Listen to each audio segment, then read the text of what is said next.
স্বাদটা বেশ ভালো আসবে।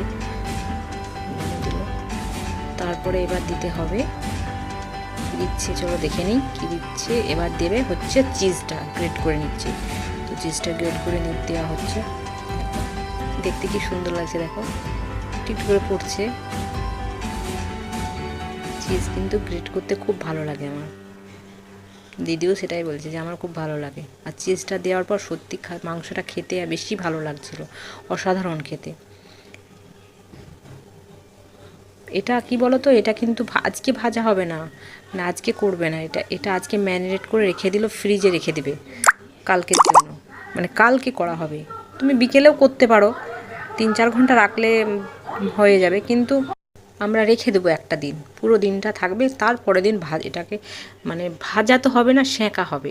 পোড়ালেও বেশ ভালো হয়, পোড়া পোড়া করে, আঁচে বেশ ভালো হয়। এটা তো আমাদের তো এখানে কোনো আঁচ টাচ নেই।